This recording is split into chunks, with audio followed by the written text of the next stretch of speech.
Hello and welcome to episode 28 of Strain of the Day. I am your host, Canna Chris. Today we are smoking Apes in Space. If I was a more creative person, I'd find a way to make this about, like, Planet of the Apes or something. I don't know. I'd figure something out to make it funny. But instead, we're just going to talk about the strain and then talk about the munchies because I am really enjoying learning about the actual, like, scientific effects that cannabis is having on my human body, and I'm hoping that this fascinates all of you as well. So, Apes in Space, when I Googled what the terpenes were for apes in space, I was told they are apparent when the flavors, aromas, and genetics are taken into account. Like, no shit. We've learned that much already. I wanted a specific answer. So, what I did was I found out that Apes in Space is a combination of Falcon 9 and Grease Monkey. Bred by Kingsman Crew. Falcon 9 has got pinene, myrcene, limonene, and a new terpene that I haven't learned about yet called ocamine or ocamine. I'm not 100% sure how to say that one. And then Grease Monkey, we've done that one before, and so we've learned that it has caryophyllene and limonene and myrcene. So, taking that into account, as Google suggests, would mean that Apes in Space should have, at the very least, myrcene and limonene, since it's in both, and most likely also pinene, caryophyllene, and this ocamine. I'm not sure. It's Ocimene. So I'm not sure if that C is a K or a S sound, you know? Could be either, because the English language is ridiculous. Anyway. So Apes in Space, the effects are supposed to be basically relaxing and uplifting, which is all cannabis, really. It is a indica dominant hybrid, which means it is both, but it's obviously heavier on the sleepy, relaxing, whatever. What else? Oh yeah, taste and smell. So,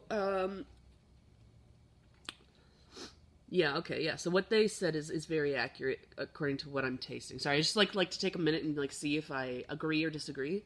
So they said it would be skunky, earthy, spicy, and a little hint of diesel with just the slightest touch of citrus. So, which would be coming from the limonene, of course. And I agree that the skunky is forefront for sure. And I find skunky and earthy very comparable. They're not exactly the same, but if something's skunky, to me it's already earthy. Just because something's earthy doesn't mean it's skunky, but you know what I mean? I kind of figure it's redundant to say both. If you're skunky, you're earthy, in my opinion. So that's Apes in Space. Let's talk about munchies. I'm so excited about this. Okay, so let's not forget to smoke our weed. We get so excited talking about science, we don't want to forget to do our drugs, Anyway, so when you smoke or eat or use drops, tinctures, whatever form of of cannabis you use, when you have THC coming into your body, we've talked about how we have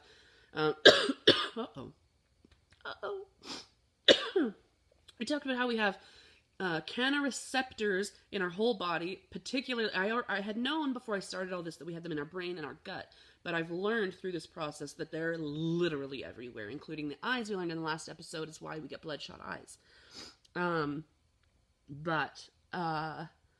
Also, where are we here? Sorry. I wrote it in a big block. This is why you should write things in point form. It's easier to follow. Okay, yeah. So THC increases the hormone called ghrelin, which causes hunger. Again, I'm really hoping I'm saying that word right. It's GHRELIN. I'm assuming it's ghrelin, which is a hormone that if you have an empty stomach, you produce so that your brain is like, oh, we gotta eat, you know? But THC will actually increase that hormone whether your stomach is full or not. Also, appetite is mediated by CB1 specifically receptors. So we have CB1 and CB2 receptors, CB standing for cannabinoid, of course. And I don't know if we've talked about this before or not. I can't remember specifically, but your endocannabinoid system, the purpose of it is to regulate, or like this word used, mediate, all the other systems and functions in the body. This keeps going out. I think I keep neglecting it is what's happening. So appetite is controlled by cannabinoid receptors in your brain. So when you smoke the THC and you get, you know, the overwhelming of the receptors, I like to think of airport security. You know, you got your security guard at the desk, and he's the I don't know what I was saying there. It's the cannabinoid receptor is like the security guard in his little booth, and everybody's lined up. Everybody who wants to get on the plane are the cannabinoids, the THC, the CBD, whatever. They're all lined up, and, you know, single file trying to get through. Well, when the line gets too long, that's when you get high. And this is what I like to envision, right? But your brain is very smart, so when it realizes that the line, you know, we're getting backed up and the lines are getting too long, then they hire more security guards. You know what I mean? They optimize the progress, or the process, I mean. Damn it. And they're able to, get more people through quicker, which is what I consider building up a tolerance. So I'm not sure why I went into that. Where was I? Appetite controlled by the CB1 receptors in the brain. So when the line gets too long, your appetite, it's getting all like, I'm not sure, I might be hungry, because it's not sure what to do because it's overwhelmed. I hope that makes sense. It makes sense in my brain. Also, THC boosts dopamine, which I'm sure you all already know is the happy hormone, the one that makes everything feel good, right? I think it's just about safe to say almost all types of drugs, especially the recreational types, probably boost dopamine. I think that's what makes them so addictive.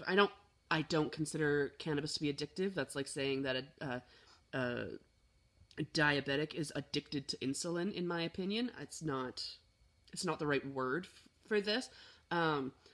Things like cocaine or heroin or whatever would boost your dopamine, and that boost of dopamine is what you're trying to get. This is my understanding. I could be wrong. There's also probably some chemical dependency involved and some other things layered in with addiction, but my point is dopamine is incredibly powerful, and it can mess with your head all kinds of ways and make you think things and feel things and whatever. It's a very interesting chemical that our body uses, and the more we understand about it, the more we can understand about self-control and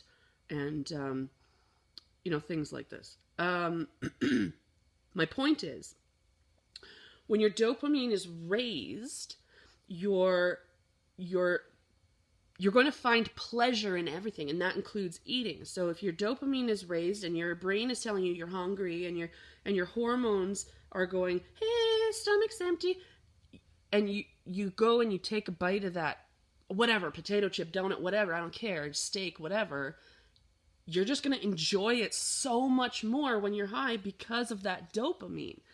And so, especially if you're an experienced smoker, you kind of learn to know that, and you kind of go like, hey, I gotta eat this. That's what the munchies are. So that's what I'm trying to get through is, why do we get the munchies? Why do we get hungry? Well, it's because of the hormone ghrelin is increased, that normally is only telling us that we have an empty stomach, We also have the CBD1 receptors, the CB1. There's no D there. I don't know why I keep saying CBD1. It's CB1 receptors get overwhelmed and they're not sure what to do. So they're like, sure, let's eat. And then also your dopamine is raised. So the smell of the food and stuff is just like so appealing. You know what I mean? So that's what munchies are. That's the explanation. And I have clearly not smoked enough of this indica hybrid because I'm still feeling as hyper as I was when I started out. But it's not the fault of the strain. It's my fault because I keep neglecting it and letting it go out.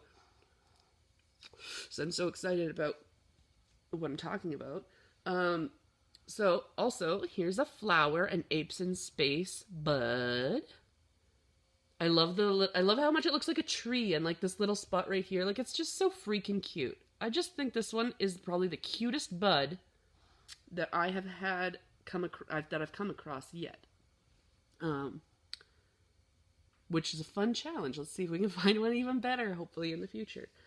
Anyway, I know this video went a little longer than they usually do. I would apologize, but I'm just so excited about learning all this information and sharing it with you guys that I'm hoping you'll forgive me the extra minute or two we took here.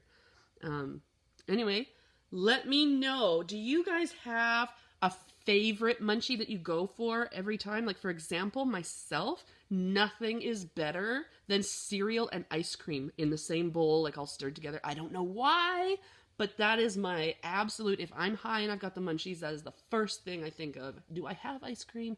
Do I have cereal? If so, that's what I'm having. What's yours? Do you have a go-to? Anyway, love to hear from you all. Have a wonderful day. Let's hope that I calm down a bit more after I finish this. See y'all next time.